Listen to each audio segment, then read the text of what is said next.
다음에 이제 두브로브니크를 앞에 이제 소개를 드렸지만 이 두브로브니크에서 남쪽으로 갈 수 있는 나라들이 이제 몬테네그로예요. 몬테네그로는 이제 코토르만하고 부두바라는 옛날 그 고대 도시인데요. 그곳에 이제 아름다운 동네가 있거든요. 그리고 또 스카다르 호수라고 있는데 거기 국립공원이에요. 알바니아하고 공유한 곳인데 여기까지는 제가 가지를 못했습니다. 나중에 알바니아가 좀 위험하다고 그래서 저는 이제 사실 여행국에서 뺐는데 나중에 알바니아를 가게 되면 이 스카다르 호수까지 나중에 이제 동유럽 다시 여행 계획을 하고 있는데 그때는 알바니아 쪽 이쪽으로 한번 가보고 싶습니다.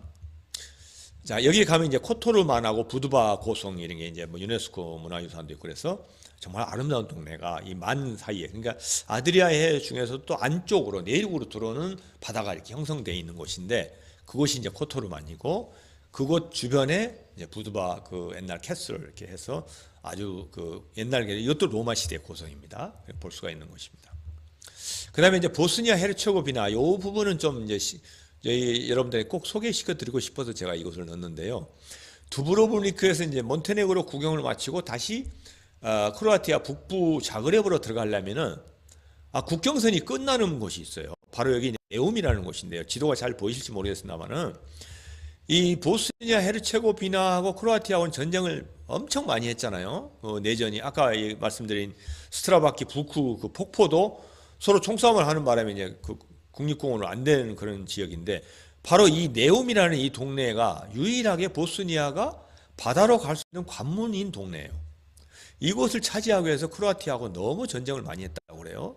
여기가 크로아티아 북부 지역하고 두브로브니크 이 아름다운 동네의 남쪽이 끊겨져 있는 부분이에요. 그러니까 크로아티아에서 이 북쪽에서 남쪽 두브로브니크를 가려면 배로 건너가든지 아니면 이 보스니아 헤르체고비나 네움이라는 동네를 거쳐서 가야 돼요. 국경을 넘었다가 다시 들어가야 되는 이런 곳이에요. 그래서 이곳은 아무데나 넘어가면 안 됩니다. 보스니아하고의 크로아티아가 그닥 사이가 좋지 않기 때문에 반드시 이 길로만 외국인 전용 출입국 관리소가 있어요. 만약에 이 화살표가 있는 이 중간에도 동네끼리 오가는 국경선이 있는데 이리 넘어가면 외국인은 못 건너갑니다.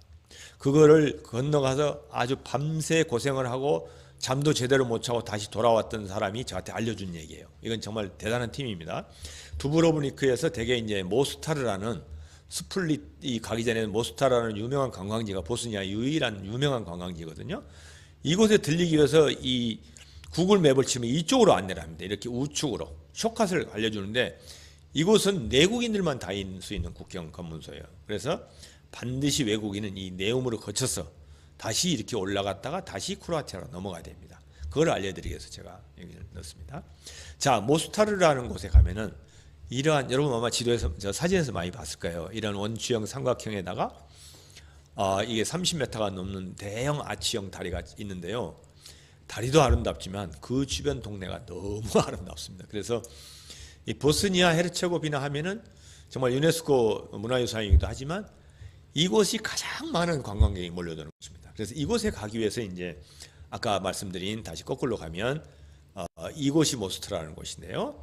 북쪽에서 가든 뭐 남쪽에서 가든 이제 그 코스가 정해져 있는데 여기서 넘어갈 때는 반드시 네움을 거쳐서 가야 된다. 이거를 알려드리려고 한 겁니다. 그래서 이런 다리가 있는데 여기에 다이빙도 막 하고 그래요. 이제 다이빙하는 그 팁을 주면은 뭐 이 다이버들이 전문 다이버들이 막 뛰어내립니다. 그래서 돈을 안 주면 안 뛰어내려요. 그래서 그것도 구경하고 이 주변에 너무 아름다운 도시를 구경하면 좋겠습니다. 자, 이렇게 해서 이제 유럽 여행을 대략 마치겠고요. 다음 또 강의가 있어서 이번 시간이 많지 않기 때문에 다음 시간 12월 17일에는 북미 대륙 횡단 자동차 여행에 대해서 여러분과 이렇게 시간을 갖겠습니다. 지금까지 유럽에 대한 여행을 쭉 말씀드렸는데요. 여러분 혹시 지금까지 말씀드린 것에 대한 궁금한 거라든가 또 저에게 좀 물어보고 싶은 게 있으면은 Q&A 시간을 갖겠습니다. 그래서 댓글로 남겨주시면 제가 아는 범위 내에서 답변을 드리도록 하겠습니다. 어떻게 즐거우셨나 모르겠습니다. 너무 바쁘게 넘어와서 저도 정신이 없네요.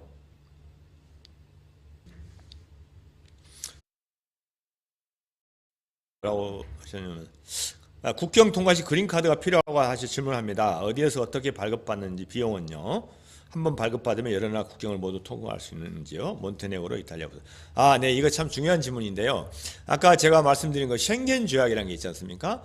쉥겐 조약을 미가입 국가, 제가 이제 설명을 드렸는데, 그 쉥겐 조약이 미가입 국가가 이제 제가 지금 다니는 곳에서는 몬테네그로하고 보스니아 헤르체고비나입니다. 그 몬테네그로를 제가 넘어갈 때 국경선에서 자동차로 넘어가려니까 한 2시간 기다렸던 기억이 나요. 몬테네그로 넘어갈 때, 부두바 쪽으로 갈 때. 그때 이제 그 모든 외국 차량이라든가 여행자들의 차량 검문을 하게 되는데, 그때 반드시 그린카드가 있어야 됩니다. 그 그린카드는 여러분이 자동차를 빌리는 곳, 저는 크로아티아 자그레브에서 빌렸는데요. 그때 이제 이런 국경에 대한 어려움을 알았기 때문에 뭐 쉥겐 조약 가입 국가나 EU 가입 국가는 그거 보자는 것도 없고 검문소도 없어요. 그냥 통과하시면 됩니다. 그러면 내비가 알려져요. 여러분 이제 뭐 스위스에 도착했습니다. 이렇게 넘어간 나라의 이름을 내비가 알려주는데, 몬테네그로 같은 데는 반드시 국경 검문을 거쳐야 됩니다. 그때 그린카드를 제시해야 되는데, 이게 이제 보험 계약할 때부터 욕을 하셔야 돼요. 이제 제가 그 자동차 여행을 할 때는 항상 풀보험을 들으라고 그랬지 않습니까? 풀보험을 들면서 그린카드를 가지고 가야 되는 나라들을 통행하는 걸 알려드려야 돼요. 그럼 그 나라에 들어갈 수 있느냐 없느냐를 다 명시를 해서, 물론 외국을 더 나라들을 자국 외에 다른 나라를 거치게 되면 외국 통행서를 좀 더 보험에 추가를 해서 내야 됩니다. 그걸 차지를 하면서 내가 어느 나라를 간다는 걸 알려줘야 됩니다. 보험 렌트카 회사다가. 그래서 제가 몬테네그로 간다고 알려주어서 그게 통과할 수 있는 그린카드를 받아야 됩니다. 그게 뭐냐면은 보험 중에 종류이기도 한데요. 그린카드라는 게 이제 보험이 완벽하다는 건데, 예를 들어서 쉥겐 조약이나 유럽 연합 국가가 아닌 데를 가서 사고가 나잖아요. 그럼 자동차 보험이 안 되잖아요. 그리고 토잉을 해야 되잖아요. 즉 견인을 해야 되는 거죠.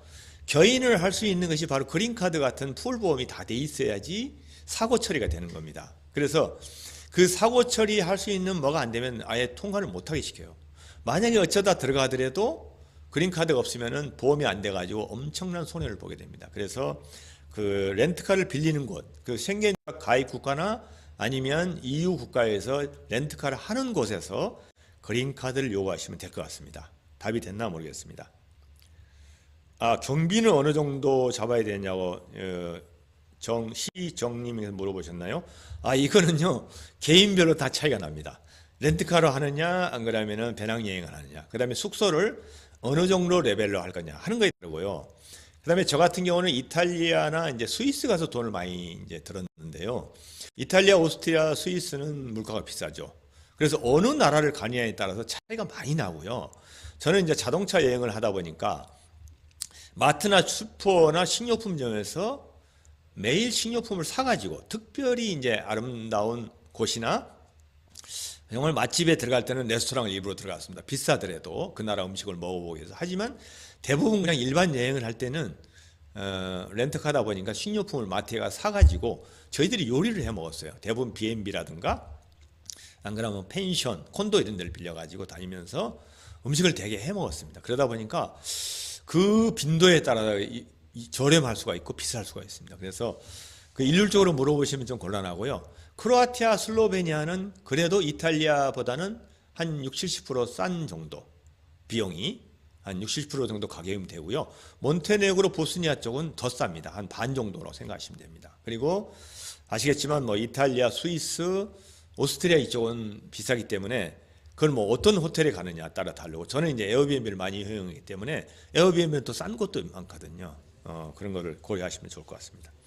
언어 문제 말씀하시는데, 언어는요 대부분 크로아티아뿐만 아니라 발칸반도, 이탈리아, 스위스, 오스트리아 다 영어만 다 됩니다. 물론 안 되는 곳이 있어요.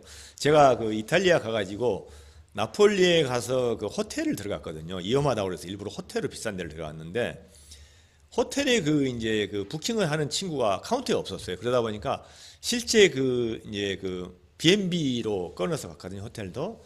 거기에 이제 그 숙소를 관리하신 분이 할아버지가 계셨는데 이분이 영어를 못 하시는 거예요. 이탈리아어밖에 못 해요. 그래서 이거 영어로 했더니 소통이 안 돼. 그 입구에서 이제 입장을 하는 친구를 그 캐시하는 친구가 안 보여가지고, 그래서 뭘로 했냐면 구글 트랜스레이트, 구글 번역기로 이탈리아하고 한국말을 켜놓고 했더니 그분이 그걸 또 아시더라고요. 그래서 아무 문제 없이 구글 트랜스레이트 번역기로 이탈리아 사람과 자연스럽게 소통을 해가지고 숙소에서 먹는데 전혀 지장이 없었습니다. 그래서 언어는 영어로도 어느 정도 다 된다고 볼 수가 있겠습니다. 또 있으신가요?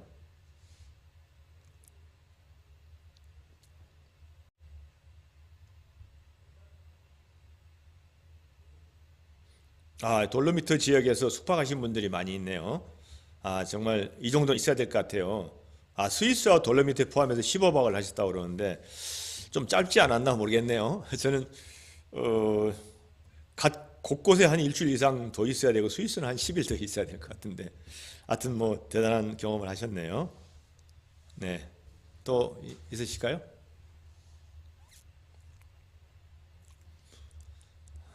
네, 뭐 여러분 그러면 다음 기회에 또 뵙겠습니다. 다음엔 제가 이제 10월 17일 날 미국 자동차 여행입니다. 그래서 실질적으로 미국 주로 이제 국립공원을 소개해 드리려고 하는데요.